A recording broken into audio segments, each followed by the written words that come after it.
Hi guys, this is Fansview TV. My name is Ahmed and joining me is Abdulmutalib, a Real Madrid fan. Welcome to our UEFA Champions League match preview. Welcome, Abdulmutalib. We are going to be talking Thank you. about your game against Bayern Munich in the Champions League on Tuesday. So, what do you have to say? What are you expecting? What lineup are you expecting? What do you expect from Carlo Ancelotti? Tactically, what do you expect from him? Because I know that Thomas Tuchel too is a tactical coach, but you know Ancelotti has a way of Ancelotti and Real Madrid have a way of doing their things in the Champions League. I don't know that team. It be like saying that jazz, not jazz. You guys You just know, go on. Say what you there, want to say. there's this thing about this tactical stuff that people keep saying. You know, any formation, anyhow you tweak your formation as a coach, it's being referred to as tactical approach. So, and I think it's well known that Ancelotti doesn't like he doesn't need to do. He's not that kind of mind game kind of coach. So he can even bring out his lineup a week to the match, sef, and in the end, he might still get he might still get his win at the end. So it's not like the Guardiola type that he'll be telling you Kevin De Bruyne is injured, blah blah blah, and next you see Kevin De Bruyne starting the game. All those mind games. So the from the lineup, I believe is we are going to see similar lineup, even though the pattern of game is not going to be the same. But we're going to be seeing, kind of similar lineup where you have Vinicius and Rodrigo When up you say front. similar lineup, are you talking about your lineup against Man City or the lineup that we saw over the weekend? No, not over the weekend. Over the weekend, I think he made some Because changes he changed a lot where of things. Adagula yeah, where started. Adegula started the game and all those things. So we're not going to see that. We're going to see his normal starting lineup. That is with the I think we're having Vinicius and Rodrigo up front, Bellingham following them at the back, having Chouamini, Cruz, and Valverde at midfield, the midfield trio, and then having Mendy at left back, Carvajal at right back, having Rudiger and possibly Militao. I think this is where there's going to be debate. I think it's going to be either Militao or Nacho. So we don't know which one is going to use. But Militao And I just came back think it's from injury now. Why risk him? no, but he started this weekend. He played a full game in that weekend, and he's our first choice center back now before he went on out injured. So I think for him playing, and he has been getting minutes. So maybe he might give him the nod to start the game. I don't know. I don't know really. But I think the lineup, just like I said, is just going to be where I have doubt is the issue of Nacho and Militao. So I don't know who is going to start. And of course, we know Ancelotti now. He can even decide to use Rudiger and Chouamini at centre back, even though we have Nacho and You've always said he's the master of changing positions. he knows I think he's one of those coaches that I can vividly clearly say that he knows how to play players out of their positions and they'll still give him the best at the end. So it's just going to be the normal, just like I said, the normal lineup, the normal Real Madrid lineup. And I think that's just it about the lineup of the game. Okay, so what do you expect I don't from Bayern Munich in Allianz Arena? What are you going to expect? What do you yeah, I think? think Because I know that yes, Bayern Munich are not really the Bayern Munich we used to know. They are not really Bayern Munich we yes. used to know. They are like the Bayern Munich of Ruben, Schweinsteiger, Ruben, and the rest. But going to that Allianz Arena is not it's difficult. It's difficult because I don't know if the fans make I the don't atmosphere very uncomfortable for the opposition. Yeah, but a for big club like visiting. Real Madrid can go there and beat them. I think the first time you guys defeated them at Allianz Arena was that 2014. Oh, this was 2014. Yes. Uh-huh. Yes. When Guardiola was their coach, you guys defeated them there. So And I think I saw a tweet. Okay, you're saying no, you're talking. I saw a post I think on Twitter about the Bayern Munich management telling the fans to giving them the dress code and everything. the color that they're going to wear for the game and everything, so that they want the whole stadium to be dominated. They want their colors to be flying around the stadium. They want to, like, use this normal kind of fan support, similar to what Man City did in the returning leg that we played against them. What did Man So City do? I think that was what Man City did actually in that returning leg.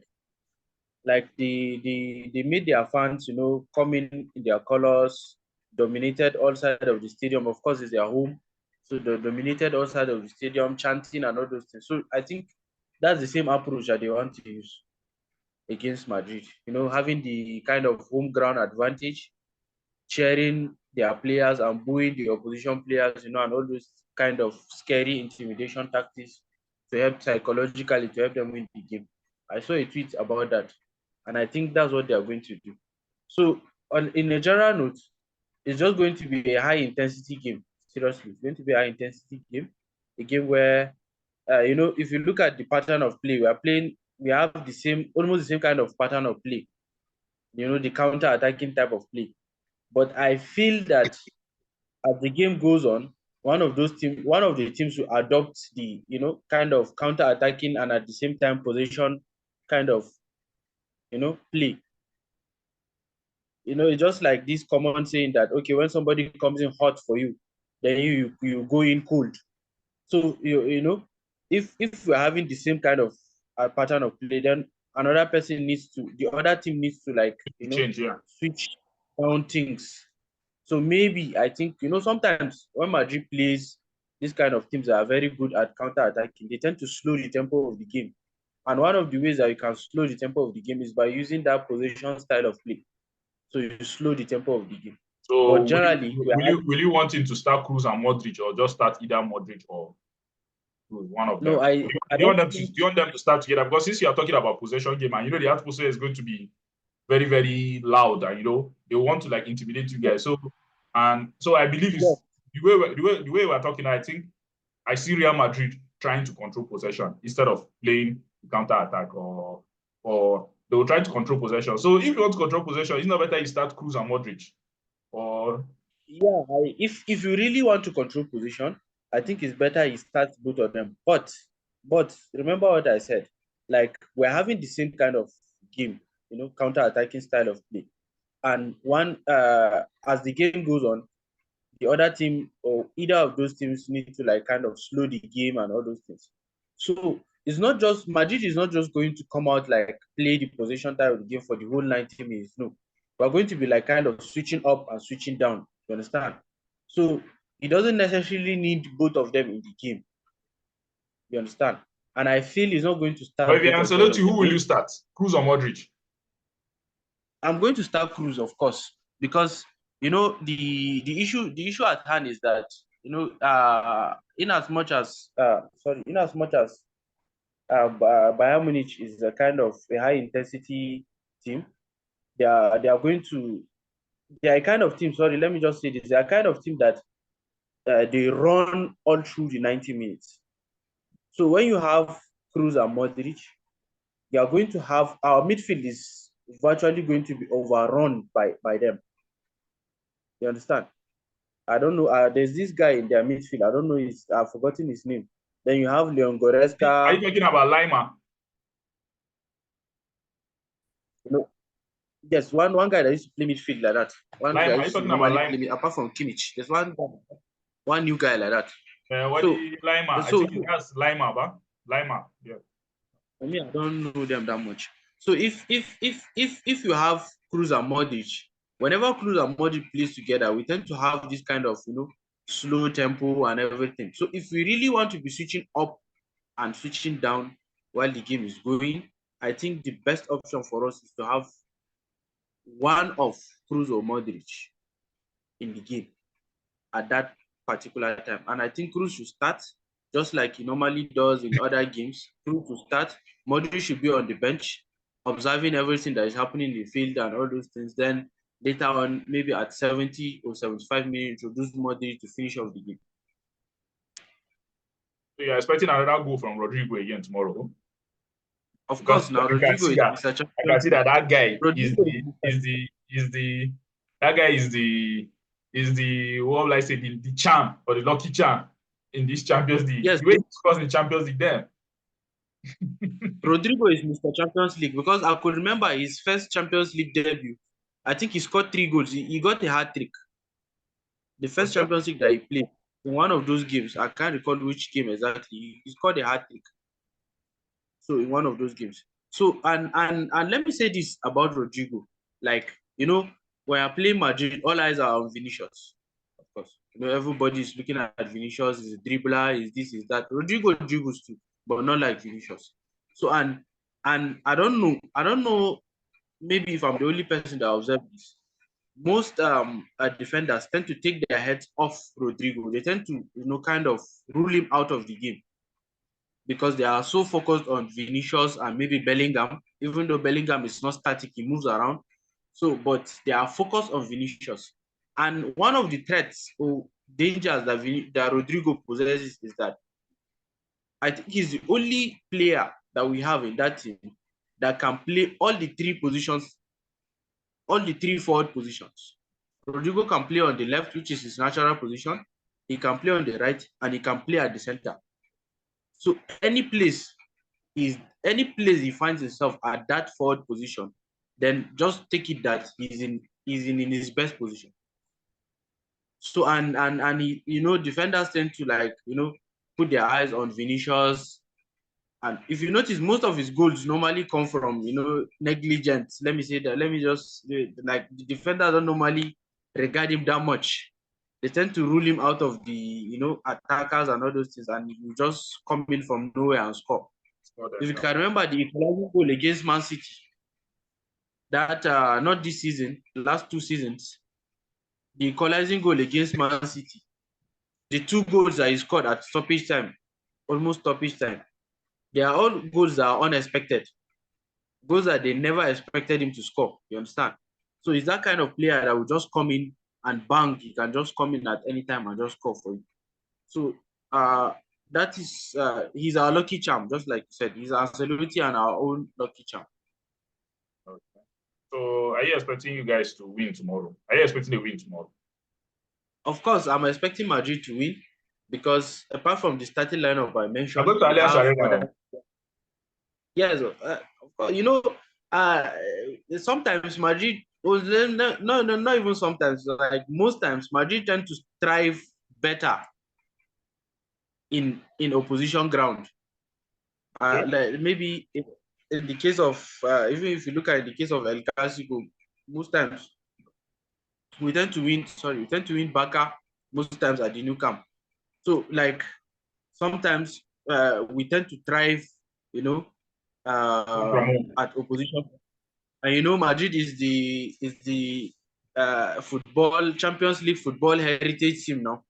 So just at any point in time, you can expect us to just bang in and just score the goals. Even though most times you see the pundits will be telling us that Madrid has 1% of chance of winning the game or crossing over, and in the end, you see Madrid winning. So let me say this before you speak to the other question. Like we have other players too on the bench apart from the first 11. We have Brian Diaz, we have Adagula. Apart from the, let's say you have Luka Modric, either of them, Luka Modric or Toni Kroos, you have the Dani Ceballos. Each one of those players, each one of these players, each one of them. Of course, we have Lucas Vasquez. So each one of these players can come in and change the game any given time. So, and that's one more reason why I'm optimistic about us winning the game tomorrow. So, but even if we don't win the game, I believe we're going to go in to the second leg with the advantage of winning on aggregate. But I believe tomorrow we're going to win the game. Okay. Comfortably. Comfortably? Yeah, comfortably. Sorry? Yeah. Comfortably? Of course, comfortably. Oh, I disagree with you. You can win the game, fine, but I don't believe you win comfortably. Madrid tend to struggle whenever they are playing. Even if we are playing a lower team, you understand, we tend to struggle. But of the game tomorrow, I can tell you, we are going to win comfortably. Yeah. Okay, you're winning comfortably. That's you. Me, I don't think you. If me, I see you guys winning, but comfortably, I disagree. I will not agree to that. Then finally, before I let you go, what's your score prediction? Yeah, I for me saying comfortably, then I have to kind of rethink my score prediction. I'll go with 1-3. Bayern 1, Madrid 2. 3-1 to Real Madrid. Yeah, your 3, confidence yes. too much, though. I Anyway, wanted saying 1-2, but because of that comfortably I mentioned, so I have to, you scored because three I know goals. we can score Hey, if you 3 goals score, if at you the score Allianz. 3 goals in Allianz Arena, tie don't finish with that. So and I want us to finish up the tie as quickly as possible, so that the second leg, other Gula and other people can come in and finish off Bayern now. All right, I hear you. We'll Yes. see. Don't worry. We'll see. We'll see after the game for your fan reaction. Let's see if you guys are going to win 3-1 according to what you said. 3-1 comfortably. Okay. Let's wait and see. All right. Now, thank you very much for joining me, Warren. See you next time.